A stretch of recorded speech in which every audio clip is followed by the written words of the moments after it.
بیوی اور کیمرہ۔ ایک شادی شدہ عورت کو غیبت کا بہت شوق تھا۔ اس کی دوست اکثر اس کے گھر آتی اور دونوں مل کے دوسرے لوگوں کے بارے میں غیبت کرتے۔ اس کا شوہر ہمیشہ خدا کی حدود کی یاد دہانی کراتا اور ساتھ غیبت کے مضر اثرات کی بھی یاد دلاتا۔ وہ سمجھاتا تھا کہ ایسا کرنا عورت اور گھر کی خوشحالی کے لیے ٹھیک نہیں، مگر عورت اس کی روک ٹوک کو کبھی کان نہ دھرتی، اور جیسا شوہر کا خدشہ تھا ویسے ہی اثرات گھر پہ آتے رہے۔ ہر بار اس کی بیٹی کی منگنی ہو کے ٹوٹ جاتی، کبھی رشتے والے نہ کر دیتے تو کبھی کچھ اور ہو جاتا۔ چھوٹا بیٹا اسکول میں مشکلات کا شکار رہا۔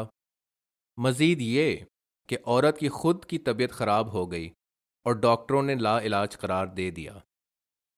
عورت نے شوہر سے کہا، میرا تو جینا دشوار ہو چکا ہے، کاش خدا مجھے اٹھا لے۔ ایسے میں بیوی کو اس کی بری عادت توڑنے میں مدد دینے کے لیے شوہر کو ایک ترکیب سوجی۔ اس نے گھر کے لاؤنج میں ایک کیمرہ فٹ کر دیا جہاں عورت اپنی غیبت والی دوست کے ساتھ وقت بتاتی تھی۔ وَلَقَدْ خَلَقْنَا الْإِنسَانَ وَنَعْلَمُ مَا تُوَسْوِسُ بِهِ نَفْسُهُ وَنَحْنُ أَقْرَبُ إِلَيْهِ مِنْ حَبْلِ الْوَرِيدِ إِذْ يَتَلَقَّى الْمُتَلَقِّيَانِ عَنِ الْيَمِينِ وَعَنِ الشِّمَالِ قَعِيدٌ۔ چند روز بعد دفتر سے واپسی پہ وہ بیوی کے لیے تحفہ لایا اور کہا، عبید ماولا سے روایت ہے کہ نبی صلی اللہ علیہ وسلم کی سیرت کا واقعہ ہے۔ دو عورتیں روزے سے تھیں اور شدید پیاس کے عالم میں بھی۔ جب نبی صلی اللہ علیہ وسلم کو ان کے حالات بتائے گئے، انہوں نے روزہ توڑنے کی اجازت نہ دی۔ نبی صلی اللہ علیہ وسلم کو دوبارہ ان عورتوں کی خبر پہنچائی گئی تو انہوں نے عورتوں کو بلایا اور الٹی کرنے کو کہا۔ عورتوں نے ایک پیالے میں الٹی کی تو اس میں خون، پیپ اور گوشت کے لوتھڑے نظر آنے لگے۔ موقع پہ نبی صلی اللہ علیہ وسلم نے فرمایا، ان کا روزہ کھانے پینے کی حد تک رہا، مگر یہ اس کام سے نہ رکیں جس سے خدا نے روکا ہے۔ یہ آپس میں مل کے لوگوں کا گوشت کھاتی رہیں۔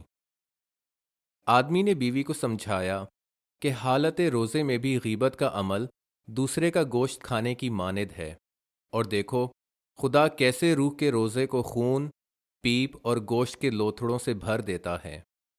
میاں بیوی نے مل یا ایہا الذین آمنوا اجتنبوا کثیرا من الظن ان بعض الظن اثم ولا تجسسوا ولا يغتب بعضكم بعضا أيحب أحدكم أن يأكل لحم أخيه ميتا فكرهتموه واتقوا الله إن الله تواب رحيم۔ کے کیمرے کی ریکارڈنگ بھی دیکھی اور اس نے بیوی کو سمجھایا، ہمارا گھرانہ اس وجہ سے آزمائشوں کی لپیٹ میں آیا ہوا ہے، خدا کی نافرمانی سے گھر کا سکون اور خوشحالی چھن جاتے ہیں۔ سب دیکھ اور سن کے عورت کو اپنی غلطی کا احساس ہوا اور اس نے بھری آنکھوں سے خدا کے دربار معافی مانگی۔ اس دن کے بعد سے عورت نے اپنی دوستیاں بدل دیں۔ وہ ایسے لوگوں سے ملتی جن کے ساتھ وہ عبادت اور خدا کے احکامات کے بارے میں گفتگو کرتی، ساتھ ساتھ وہ سیرت اور قرآن کا بھی معائنہ کرتی۔ دھیرے دھیرے گھر میں بہتری آنے لگی۔ عورت خود صحت یاب ہوئی، بیٹی کی نیک صفت لڑکے سے شادی ہوئی اور بیٹا اچھے سے تعلیم مکمل کر پایا۔ اس کے ایک بری عادت کو رد کرنے سے زندگی بھرپور اور خوشگوار ہو گئی۔